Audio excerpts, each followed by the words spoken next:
The Blue Jackets have been playing with house money all season long. Is that house money running out? We discuss on today's Locked On Blue Jackets.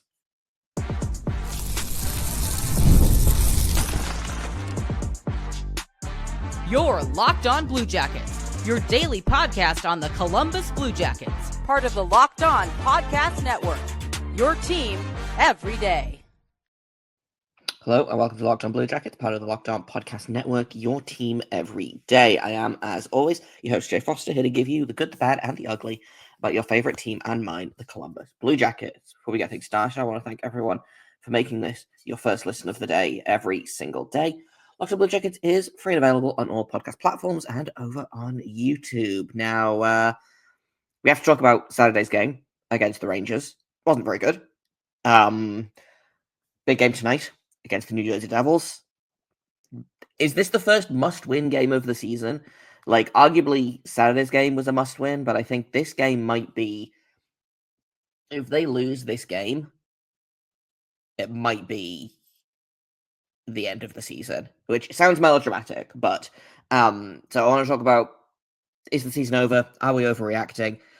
What's gone wrong, what needs to change, some reasons to be optimistic, and then a little bit about what they need to do tonight in New Jersey or against New Jersey, it's in Nationwide, to score literally any goal. So I guess let's start off with Saturday's game, excuse me. Like I said, wasn't great. Power play continues to do power play things, which is to say nothing. The penalty kill was fine, but only killed off one penalty. They only had one penalty. So I guess, in the grand scheme of things, it was a perfect night for the penalty kill. The Rangers went 0 for 1, which is not nothing, right? It's the first game in a minute that the Blue Jackets haven't allowed a power play goal, but going 0 for 3 on the power play as well, not good enough. 21 shots, not good enough. For a team that, for a large portion of the season, has been one of the highest teams in terms of, shot volume, 21 shots is not good enough. Sure, great, they only allowed 21 shots as well, but, it's not good enough. A lot of last night wasn't good enough. Last night. I'm recording this on Sunday, so Saturday's game. That being said, I think a lot of us got used to the insane shooting that this team has been on for a lot of the season, and they were creating a lot and then scoring a bunch on top of that, right? They're basically creating the same amount, they're just not scoring on it. And I think, shooting goes cold. Goal scorers are streaky. I think this team is young. I think this team is tired. I think, the power play sure isn't helping. The power play, I think I talked about it on Friday's episode, I want to say. The power play was top 10 in the league, and then Sean Monahan got injured, and they've scored, I think, 4 power play goals since the Monahan injury back in December sometime. So, not great. Not great. And I think there's a lot of things that have kind of combined. The back-to-back shutout losses aren't good, obviously, but if you spread those out, and if if this happened 2 weeks apart, then people are less kind of about it. Because it happened back to back, they got shut out on Thursday, and then again on Saturday. I think a lot of people are getting kind of restless, kind of nervous, and I don't blame them necessarily. This is a team that earlier in the season was basically scoring goals at will, and now they can't seem to do that, which is frustrating and worrying, right? It doesn't help that the standings are not going their way either. Obviously, the Blue Jackets started last night in the wild card spot. They have since vacated the wild card spot for the Rangers, who in the win jumped over them. The Canadiens won on Saturday as well, which jumped them over the Blue Jackets, and the Red Wings won Sunday afternoon, which gives them 70 points, same as the Blue Jackets. Then you've got the Bruins that are at 68 points. The Islanders, the Penguins are at 66 points each. The Penguins on a 4-game winning streak right now, but they also have played 3 more games than the Blue Jackets. So, like, there's a lot going on. The playoff race isn't getting any easier. Blue Jackets have had basically no help. Just, it's a rough time for your shooting to completely dry up, right? It's if this had happened like a month ago, I think people would have had a little bit more kind of grace, but because there's 15 games left in the season, less than that, people are getting kind of antsy, kind of restless, and I get it. I am the same. However, we've seen this team go through slumps before, right? And they come out of it the other side okay. I think getting Sean Monahan back is going to help. Hopefully that's soon. I've kind of penciled in the game against the Ottawa Senators at the end of the month as the time for when we should be looking to get Monahan and potentially Sillinger back as well, because that's the first game they play against the Senators this year. They played the Senators 3 times in 11 days, and I think the Senators obviously holding that number 1 wildcard spot at the minute. Like, those 3 feel like huge games, and I think that to me is that's crunch time. Right? Like, if they can grit their teeth and get through the next kind of week and a half, 2 weeks, whatever, get at least one of Monahan or Sillinger back. It sounds like Branson's going to be back as well, but that's not really. The defense is a whole other issue at the minute. Goal scoring, get Monahan back. Get Sillinger back. You have actual center depth. You have, like, actual lineup depth. You don't have to put Boone Jenner in as your 2C because he's not good enough for that. Like, going from Fantilli, Sillinger, Danforth to Fantilli, Monahan, Sillinger, going from Fantilli, Jenner, Danforth to Fantilli, Monahan, Sillinger, or Monahan, Fantilli, Sillinger, whichever way you want to play them, like, that's a big jump, right? And I think it'll be interesting to see what the lineup looks like when those guys come back, but this team needs them back. Adam Fantilli can only do so much, and again, this team is not as top-heavy as some teams, but it is, I think, more on the top-heavy side than not. Like, just looking up the spread of points, you've got Zach Werenski at the top, and then you've got Kromachenko with 62 points. So Zach Werenski has 69 points, Marchenko has 62. Big drop. Kent Johnson in 3rd place with 45. Voronkov and Fantilli tied at 4th with 42. Sean Monahan has 41 points, despite missing the last however long of the season. And then there's a big drop after that to Van Riemsdyk 30, Sillinger 29, Provorov 28, Mathieu Olivier 25. Like, Mathieu Olivier is top 10 in team scoring. But, like, after the first, like, let's say 5 players, we use Monahan as the benchmark. There's a real drop off after that. So, and when those guys aren't scoring, your top 4 or 5 players, and no one else is scoring either, that's the problem, and that's why depth is important, is you need these guys to stand up and chip in when the top line goes cold, because the top line is going to go cold. It's not like having Connor McDavid on the team. You can't rely on a guy to have, like, ostensibly that's what we've been relying on Zach Werenski for this season, but you can't, like, sit here and rely on a guy to basically who's good for 2 or 3 points every single game, right? It's just not how it works. So get those guys back, get the power play clicking. Like, there's a lot of conversation, and we saw a lot of this last year as well, of Pascal Vincent would be like, oh, they'd be losing their 4th game or whatever, and they would have looked completely useless, and he'd be like, no, we're close, I promise we're close. And, there was a lot of platitudes, and we're seeing similar things said by Dean Evason over the past couple of games, but it feels a little bit more, not genuine, but, like, a little bit more palatable, I guess, because Dean Evason has said a lot of things throughout the season, and, they've counted, they've mattered, they've come true. If he thinks that they're close, if he thinks they need a couple of breaks, like a couple of lucky bounces, they've had lucky bounces all season long, right? Like, I'm not sitting here and saying that this team has been hard done by all season long. Like, no, they've had some incredibly lucky bounces. Sometimes the lucky bounces go away and the other team is getting them. Like this happens to every team. It is just frustrating that it's happening to the Blue Jackets now. I'll talk a little bit more about this. But first, I've got to take a very quick break, and then I will be back, and we will talk about the Blue Jackets getting lucky, getting unlucky, like how far are they from getting out of this slump, like all of that. We'll talk about in just a second here on Locked On Blue Jackets. First, I'm going to tell you about Factor.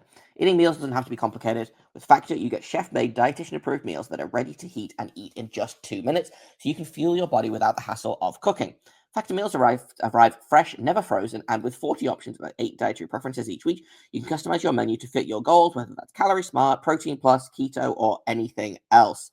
Factor keeps you on track with healthy, delicious meals without time-consuming prep.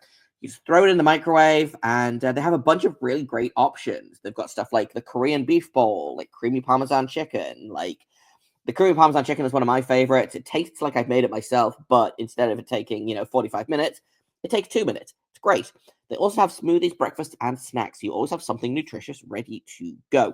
Get started at factormeals.com/factorpodcast and use code factorpodcast to get 50% off your first box plus free shipping. That's code factorpodcast at factormeals.com/factorpodcast to get 50% off plus free shipping on your first box.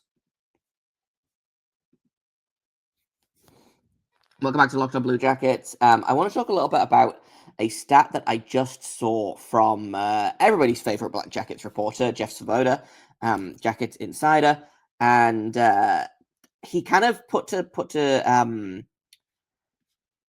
thoughts out that I had kind of been thinking about as well, but I hadn't really looked into yet. But there's a narrative right now that the Blue Jackets are not getting to the scoring areas as the games get tougher. But per Natural Stat Trick, the high danger chances per 60 at 5-on-5 for the season are 10.6. High danger chances per 60 for the last 6 games for the Blue Jackets are 11.2. So they are getting actually higher than average in their high danger chances at 5-on-5. And the Blue Jackets have always been good at 5-on-5 all through the season, right? Like, the power play is really what's been the big struggle. The other stat, expected goals per 60, and I know that a lot of people don't like expected goals, but expected goals per 60 at 5-on-5 for the season is 2.49. Expected goals per 60 in the last 6 games is 2.64. Now, I understand that expected goals don't mean jack when you're expected to score 2 goals and you actually score 0, but I think this is just kind of more evidence that the Blue Jackets are still doing kind of what they've been doing all season long, right? Like, they're generating offense at about the same rate. It's just not going in the net. They're generating, they're not finishing. They've had finishing on their side all season. It's gone away at the worst time. Power play is dead on arrival, and, it makes sense that this team is struggling to score. But, quote, it does add some credence to Dean Everson saying they need to catch a break. I agree, and I think, a lot of it, I think there's something to be said for the fact that you shouldn't, as a hockey is one of those sports that's random.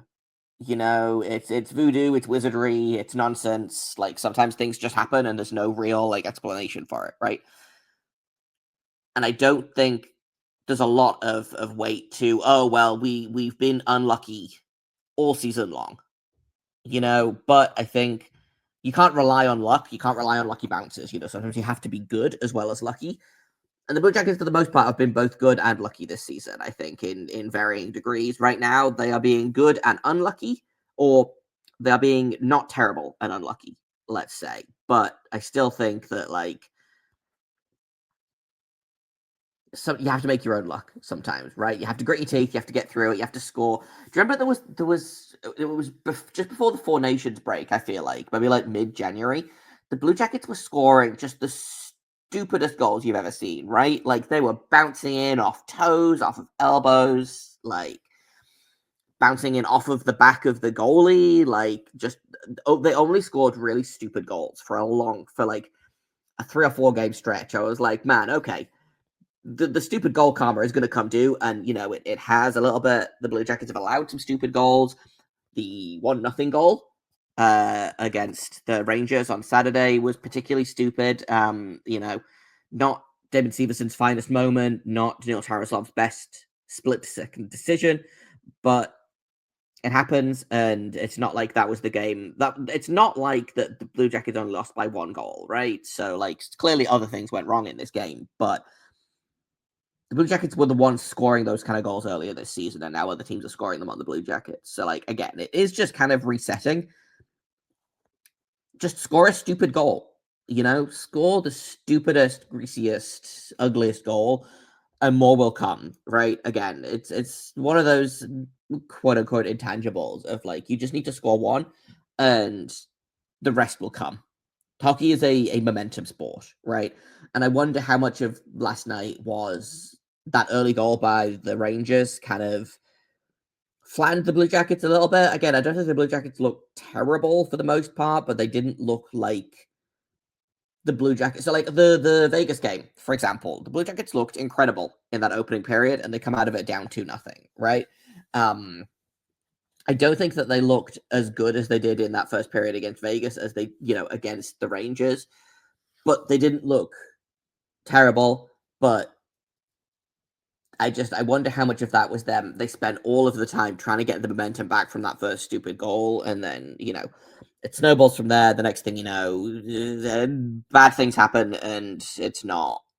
It's another shutout, They've been playing good goalies. Aiden Hill is a good goalie. Igor Shesterkin is a good goalie. Again, in a vacuum, there is no shame to losing to a team like Vegas, right? There's no shame in losing to a team like the Florida Panthers or the Tampa Bay Lightning. They've lost to those guys over the past couple of weeks. It's frustrating that it's coming now, especially, like I said, other teams are starting to win. This game against the Devils is going to be huge for the Blue Jackets because if they lose, they will then be 10 points behind third in the Metro. They will be 4 points behind the Rangers, essentially, for that second wildcard spot. And there's just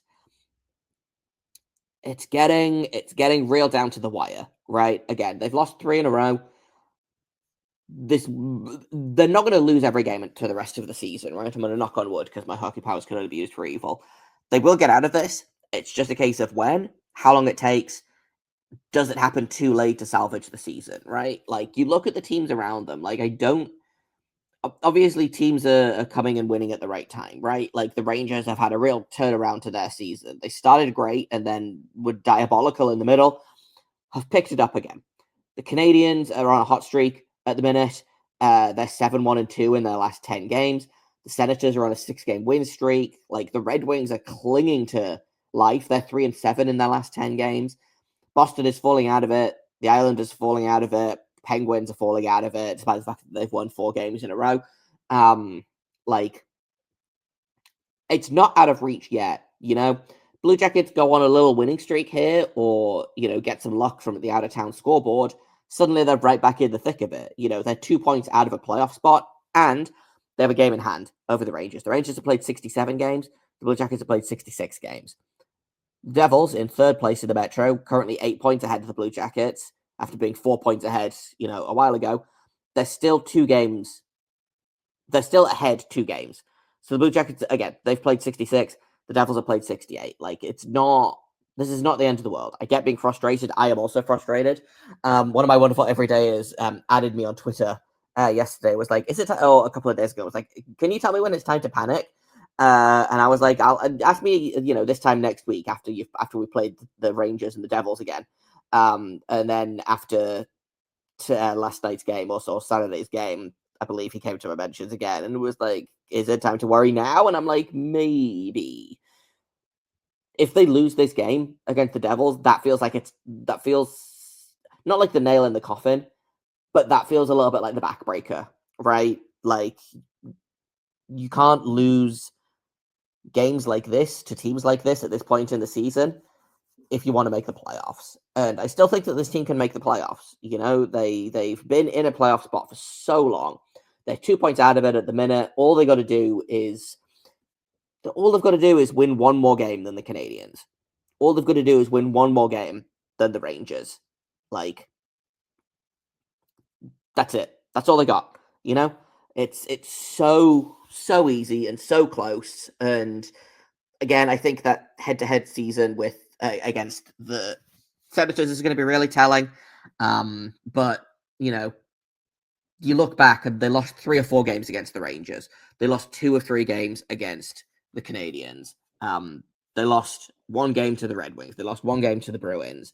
There's Ottawa Senators series. They need to win this series. They need at least 2 out of the 3 games to go in their favor. Otherwise, again, you're looking at an early exit. And I've been saying this all season long. Blue Jackets playing with house money. How far can this team go?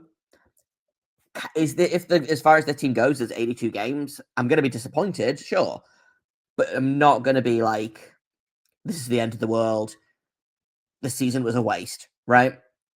The guys that needed to take steps this season did. Look at Zach Werenski. Look at Adam Fantilli. Look at Ken Johnson. Like, guys that are going to be here for a long time. Look at Cole Sillinger, Kromachenko. Like, Denton Matejchuk looks like a rock star in the making. There's lots and lots of positives to come out of this season, which, sounds weird because obviously the season started with such a horrible, awful tragedy. Like Johnny Gaudreau dying 2 weeks before training camp is awful. The team has really kind of risen out of that. Again, they've done it for Johnny. That's what they've said all season long. If they make the playoffs, it'll be for John. If they don't make the playoffs, I think I'm still going to be proud of them. I think John would be proud of them. It would have been so easy for them to roll over this season and just be in a competition with the Sharks for the worst team in the league, right? Like, I don't think anyone would have been surprised by that. I think more people predicted that than predicted what was happening right now, which is, again, it's March 16th, and they're still in the thick of the playoff race. Wild. Truly wild. It'll be disappointing to not get playoff hockey after they've been so good all season. But hopefully what they've learned from this season, they take into next season, right? Like, it's a marathon, not a sprint. And that's why Don Waddell didn't go out and buy at the trade deadline, right? Because he knows this is the beginning of the window opening. This is not the last-ditch attempt. Like, you look at some teams, like the Penguins, for example, are they're on their downward trajectory. They're at the end of the careers of Crosby, Malkin, Letang, etc. You've got teams like the Senators who are kind of in that weird in-betweeny spot of like, they need to do something, they need to take steps, right? You look at the Rangers, this might be the Rangers' last chance before kind of things implode, right?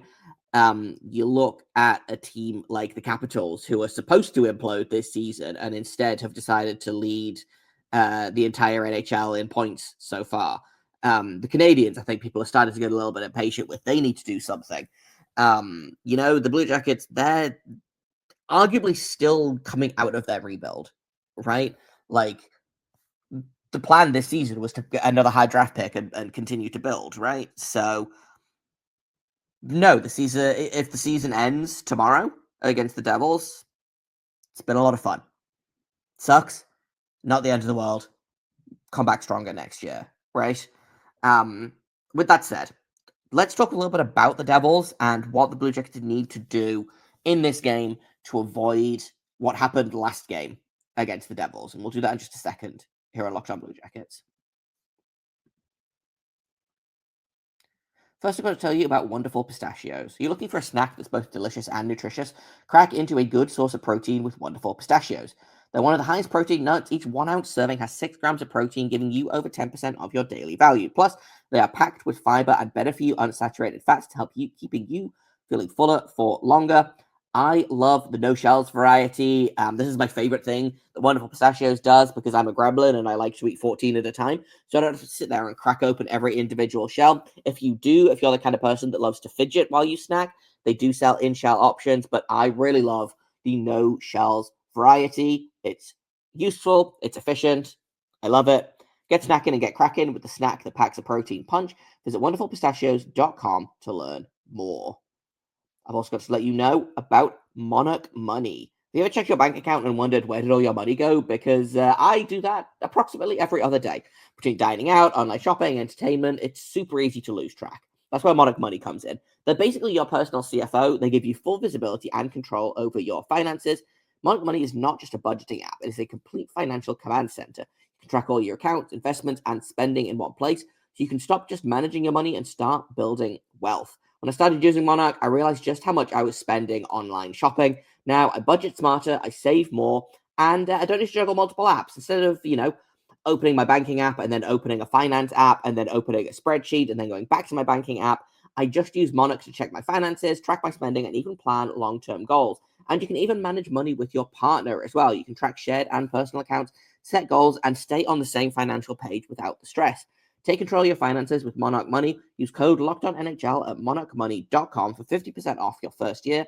That's monarchmoney.com, code LOCKEDONNHL for 50% off your first year.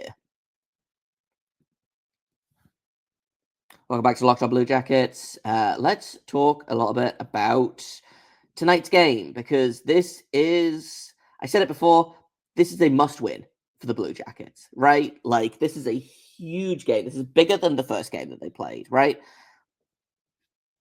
Blue Jackets are in a slump. Devils are treading water. They're 5-5 in their last 10. They lost to Pittsburgh on Saturday night.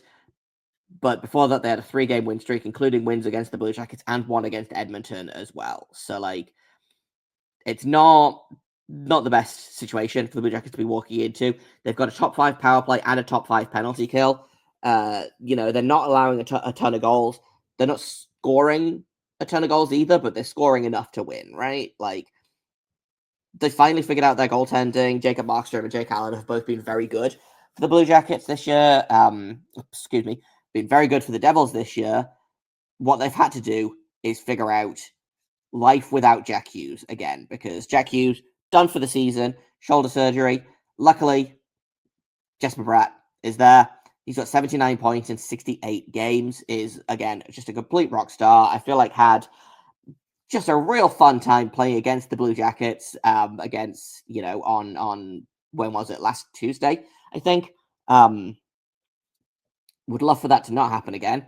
Nico Hischier, the captain, another great addition to the team. He's been there for a long time now, but like, this team has players this team is not just Jack Hughes, right? This team has a lot of good players. Jesper Bratt has 9 points in his last 5 games, including 7 assists, right? Like, currently leading the way. Adam Fantilli, 3 points in the last 5 games. Sorry, 4 points in the last 5 games, including 3 goals. Again, Blue Jackets haven't scored a goal at home since, like, February 25th, I believe it is. It's been a minute. They need this one, and they need it bad. They need to keep this at 5-on-5 as well. Do not give the Devils power play time. Do not take any penalties, because your power play continues to be miserable to watch. And the Devils have a really good penalty kill, like I just said. They're 3rd in the league in the penalty kill, 4th on the power play, whereas the Blue Jackets are 25th in the penalty kill, 23rd on the power play. The goaltending is good. The goaltending for the Blue Jackets is shaky, I would say. I'm not sure what's going to happen with the goaltending tonight, actually, because Jack Reeves is up on emergency recall. Elvis Mosleekins' wife is on baby watch right now, and by the sounds of things, she is like actively about to have the baby. So Elvis probably won't be dressing. Tarasov was fine against the Devils. Not great. Against the Rangers. Not as good as he was the last twice that he's played them. 3 goals on 20 shots. Not ideal. Do you throw Jack Reeves in? Jack Reeves is 2-1-2 on the season. He's got a 906. He, again, does a lot of the heavy lifting down in Cleveland. His last game was January 11th against St. Louis, which was a win. A 969 save percentage, 1 goal on 32 shots. Do you throw him in? Do you see, do you go with Tarasov? Do you go with Jack Reeves? If Elvis is available, do you go with Elvis, right? Like, I'm assuming if Elvis is available, then Jack Reeves goes back down to Cleveland because he's here on emergency recall. If Elvis is ready to go, do you play him? Do you put him in backup? Like, there's a lot of questions about the goaltending at the minute, and I don't know what I would do. Like, honestly, I would be inclined to, if Elvis is not available, play Greaves. If Elvis is available, I might play him because he was excellent the first time these two teams faced off against each other. He was not great in the game against them on March 11th, but in the game against them like early in the season, I can't remember exactly when the date was. That was the one where Jack Hughes had like 13 shots on goal or something stupid. Where is it here? He made 40 of 42 saves. So if we get that Elvis, great. If we get the Elvis of the other day, not so great. We are due a good Elvis game. He's had 2 bad games in a row. Was so close to being good against Vegas, and in the end, wasn't. Not that it mattered because no one else was good against Vegas. Was not great against the Devils. Before that, excellent in the loss to Florida. But Elvis is on a 4-game losing streak right now. They need a good Elvis performance. They need a good Elvis game. And he's about due for a good Elvis game. If we go by, again, his pattern of 1 good game, 1 bad game, 2 good games, 1 bad game, 1 good game, 2 bad game, it's his season has been a real up and down, and I think we had 1 good game and then 2 bad games, and so I think we're due a good game. Hopefully, he gets that new dad strength that we see a lot. So that's my hope, anyway. In terms of predictions, again, I've bet on the Blue Jackets all season long. I'm gonna say that this is going to be a 4-3 Blue Jackets win. And I think we are due. We're due a Boone Jenner goal, right? Like, we must be. But I think who I'm actually going to pick is Ken Johnson. I think I would like a Ken Johnson goal. I had a feeling against Vegas, I think it was. I was like, I feel like we're going to get a Ken Johnson goal. Maybe it was the Rangers. I had a feeling that we were going to get a Ken Johnson goal recently, and he got real close to it and didn't. So I'm going to go ahead and say I am going to guess. I'm going to guess a Ken Johnson goal. I think the Blue Jackets win 4-3. If that's in overtime, then so be it. Just get the 2 points. Get the 2 points, deal with the loser point. Deal with giving the loser point to New Jersey later, right? Like, I think third in the Metro has become probably unattainable. Get back into one of those wildcard spots, and then, pity points don't matter in the playoffs. So that's kind of all I've got for today. I'll be back tomorrow. We'll talk about tonight's game, the good, the bad, and the ugly. You know how it goes. I've been Jeff Foster. You can find me on Twitter at _Jacob Foster, JAKOBFORSTER. You can find the show at LO_Blue Jackets. If you have comments, questions, criticisms, you can email me at lockedonbluejackets@gmail.com. Thank you once again for listening. And until tomorrow, make sure you stay locked on.